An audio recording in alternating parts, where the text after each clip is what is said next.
It's a triple celebration kaya maglechon tayo. Hello everyone, kumusta ang lahat? Naglechon kami ngayon kasi nga birthday ni Nico, Ili at saka ni Iloy. At dahil nga tatlo sila na nag-birthday sa buwan ng Nobyembre, napagkasunduan na maligo kami ng dagat. So tawagin natin ang ating mga kinakusgang bisita. Kinakusgang bisita, ano daw?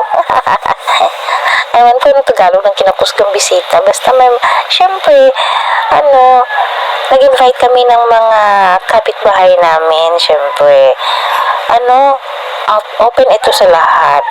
Sa gustong sumama, pasamahin talaga, ganun. Oo. Kasi dito sa aming probinsya, malayo kami sa dagat.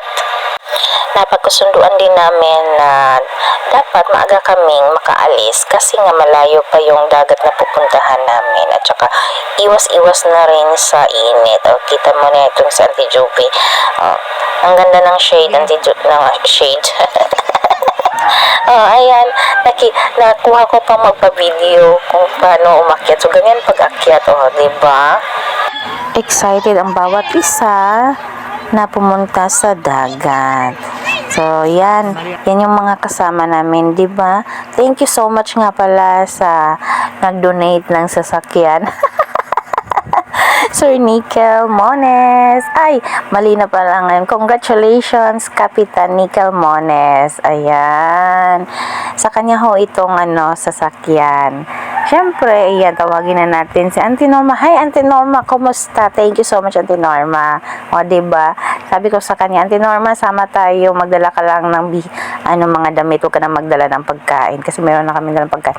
O, ayan. So, on the way na kami dito, nag-stop over lang kami kasi nga yung mga kasama namin may naiihi. So, punta tayo. Ayan. Ay. And halos nang sumama dito is mga kapamilya lang din namin. Diba? Ang sexy talaga ni Auntie Bingot. Wow, sexy. And welcome to Torres Beach Resort. No entrance fee. Yes, no entrance fee. So, dito na kami. Ang Torres Beach Resort ay makikita sa, anong tawag nito? Mabini. Alam nyo, napakaganda ng napakaganda dito kasi maraming mga puno, tsaka lakas ng hangin. Anyway, kung i-rate ko naman yung beach resort na ito, siguro mga 8/10 kasi actually maganda naman talaga siya. Yung niya, meron silang piso wifi, 'di ba? Maraming mga puno, malamig ang paligid. Tsaka yung nila yung dagat safe sa bata kasi hindi malalim. Oo.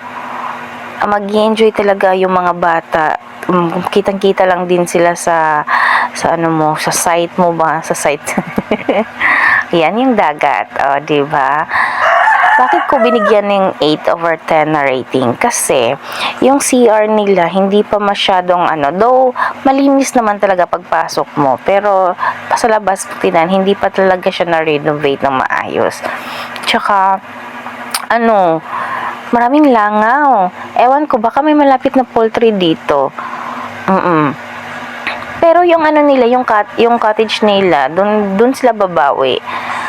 Dahil nga wala silang entrance fee, so yung cottage nila start talaga ng 1,200.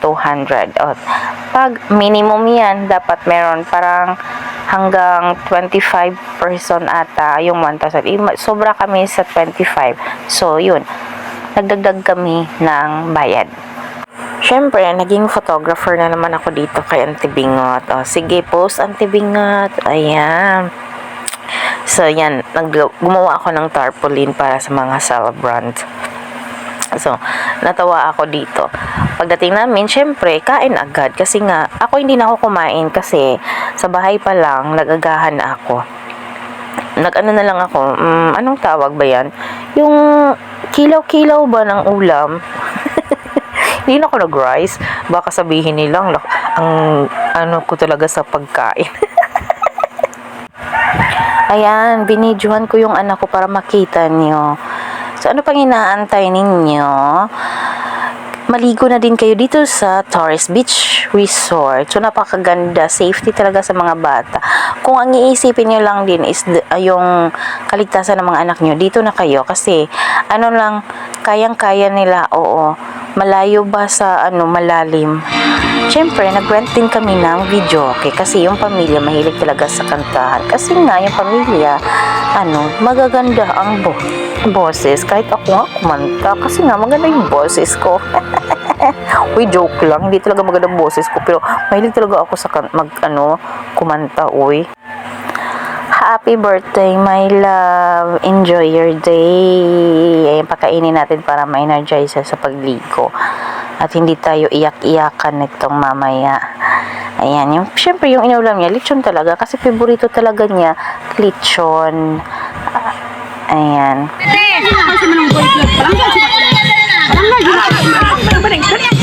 Sasayawan taon eh! Sayaw kita!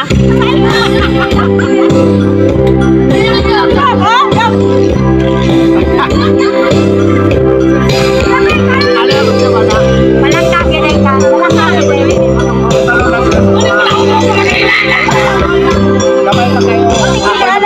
May kasayawan.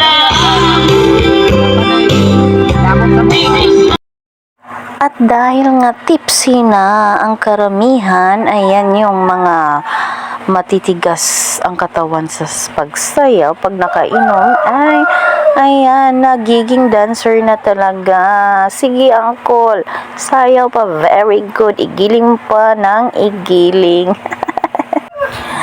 Napakaganda ng weather ng pagligo namin, mga ka-followers ko, kasi walang init. O para bang uulan na hindi naman kami inulan. So, napakaganda talaga. Actually, hindi ako naligo kasi yung buhok ko mamamatay talaga kasi nga bago ko pa ito pinaayos. Sa mga sponsor namin and sa mga bisita, thank you so much sa pagsama sa pag-celebrate ng kaarawan ni Nico, Ili, and Eloy. Thank you so much also kay Papa Jesus sa pagbigay ng buhay, 'di ba? So dapat lamang na i-celebrate ang kanilang kaarawan kasi ito ay bigay ng ating Diyos. Napakasaya talaga ng mga kasama ko. Kahit ako nag-enjoy ako sa araw na ito. Ayan, 'di ba? O si Uncle Nonoy na ayan, sumayaw na si Uncle Nonoy. Wala masyadong tao. Gusto ko dito kasi wala masyadong tao talaga. Oo. Nagpicture na lang ako dito mga amigo and miga kasi yung mga kasama ko biglang nawala. Ewan ko ba nasa na yung mga kasama ko. Ayan na, papauwi na kami.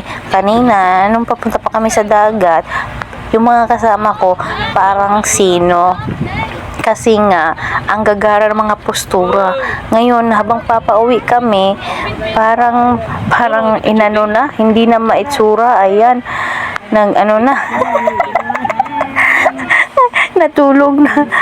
Ginawa ng higaan yung sasakyan. Buti na lang may tarpaulin dun sa birthday ba. Yun, ginawa na nilang higaan na. Papauwi na kami And we are now at Barangay Simong. Once again, thank you so much, Kapitan Nicol Mones, sa pag-sponsor ng sasakyan. Thank you, Papa Jesus, sa safety travel naman back and forth. Thank you sa pag-guide sa bawat isa po. Thank you sa driver, sa safety na pag-drive. Once again, thank you so much everyone sa pagsama, sa pag-celebrate ng kaarawan ni Nico, Ili, and Eloy. Hanggang dito na lang. Thank you for watching.